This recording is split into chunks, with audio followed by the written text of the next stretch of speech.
my personal and professional and probably prophetic estimation, because I don't just look at things from a personal and professional perspective. I also look at things from a prophetic perspective. You know, the Bible talks about the sons of Issachar and how they knew the seasons and the times. They were able to discern where they were in that season and in that time.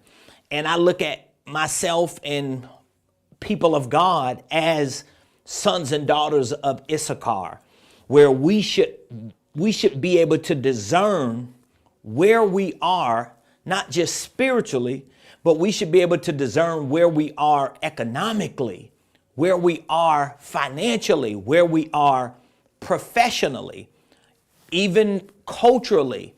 And it's very important. So there are a few things that I want to share with you today that I think you can put a pin on and earmark it, because you're going to see how these things that I share with you start manifesting and maybe even trending within the next 3 to 5 years, because that's the question that I want to answer today. Where are the biggest opportunities within the next 3 to 5 years? Well, as a professional / prophetic leader, if I was talking to my ministers, if I was talking to my coaching clients, if I brought my ministry and business community together in one place today, and if I was able to have this same conversation with them regarding the biggest opportunities within the next 3 to 5 years, again, I'm talking about business, finance, economic opportunities, okay? Professional, even personal, when it comes to some personal goals that you have. Where are the biggest opportunities within the next 3 to 5 years? Well, one of the biggest opportunities I'll put at the top of that list is the opportunity to be a part of a lot of legacy transitions. There's going to be a lot of legacy transitions, which what I'm sharing with you, please understand, is already happening. So it's not like I'm sharing something with you that I hope hypothetically will happen in the next 3 to 5 years. No, these things are happening right now. Whether you are seeing them or whether you're participating in them or not. Now, when I say legacy transitions as one of the biggest opportunities within the next 3 to 5 years, what am I referring to? Well, a legacy transition, it really reflects, I'm going to put here in parentheses, the baby boomers. The baby boomers.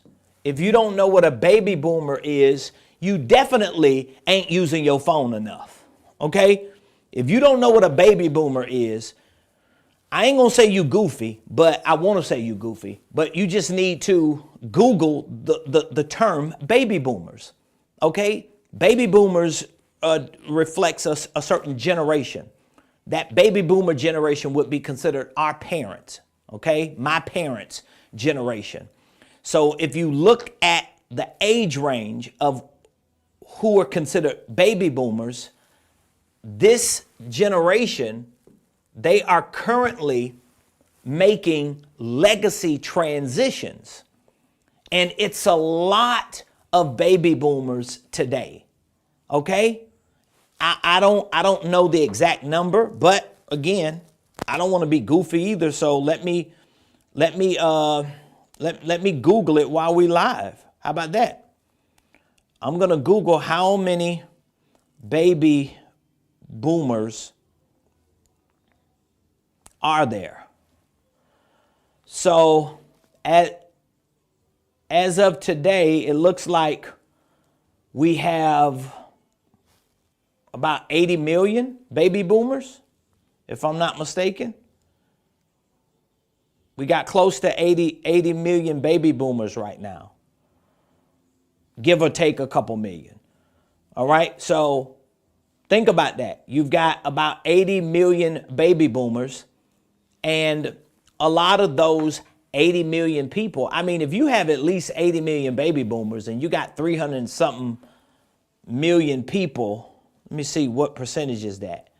We got 80 million divided into, let's just roughly say 330 million. That's about 25%. Yeah, that's a lot of people in our population who are making legacy transitions. Now, when I say legacy transitions, what am I talking about? Well, a lot of them are leaving the workforce. If you are a baby boomer, you can attest to what I'm saying. If you're in that baby boomer age range, which I want to make sure I'm as accurate as I can, baby boomers age range, let's see. They are saying between 60 and 78 years old. So this is 60 to 78 years old. So anybody that you know between 60 and 78 would be considered a baby boomer. Now, all you got to do is think about all the people that you know are between 60 and 78, whether they work a job or whether they own a business.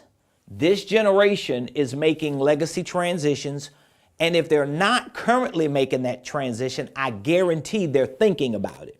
I guarantee they're thinking about it. All you got to do is find somebody you know that either owns a business or has a career, if they are at least 60 years old, and ask them, personally ask them, what are your thoughts about your legacy? What are your thoughts about retirement? What are your thoughts about moving on to the next thing or letting go of your business? Have you considered it? I guarantee most of them are either in that legacy transition or they're thinking about it. Now, if you look at the percentage of these individuals who own businesses or who have invested assets,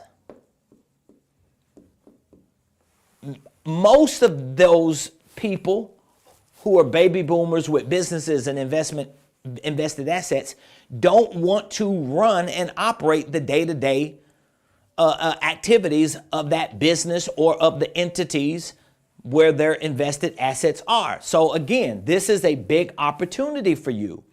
One of the hallmarks of my company, Ramone Preston Enterprises, one of the hallmarks, or I can say one of the bedrock principles that I live by through my holding company, is to help this generation preserve their legacy. I actually do it in business and I do it in ministry.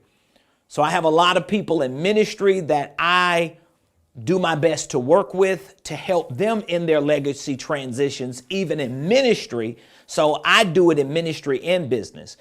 But for those of you who might not see it from a ministry perspective, just a business or a financial perspective, you have to see the opportunity. And I'm not talking about the opportunity to get over on these people. I'm not talking about the opportunity to finesse them out of what they've worked hard for. I'm talking about the opportunity to assist them in their legacy transition. Because if you can bring value to someone in this position, if you can show them how the next 10 to 15 years of their life could be solidified with this legacy transition, you not only help them with their legacy, but you actually help them help you with your legacy. Hopefully you understand how powerful this one big opportunity is. And for any of you that are watching, if you're watching me and you are a baby boomer, okay, here's what I want you to understand. Number one, if you don't have anyone helping you with your legacy transition, definitely reach out to me. Even if it's not for us to necessarily help you, maybe you want to figure out how you can help other baby boomers in their legacy transition. I would be more than happy to show you what that can look like, okay? Because I'm telling you, a lot of people that I can't even tell you how many people I'm having conversations with when it comes to either their investing or their businesses or their legacy transitions from their businesses. I can't even tell you how many people I'm talking to that are just so blessed by the fact that someone like myself in our community, that we're really concerned about their legacy. I mean, of course, like you should be. So again, if you are a baby boomer, then you want to make sure that you solidify your legacy with the right transition, but you also want to put yourself in a position for your peers, those who are in that same age range, to show them how powerful a legacy transition can be. So again, for me, that would be one of the biggest opportunities we're all going to have in the next 3 to 5 years.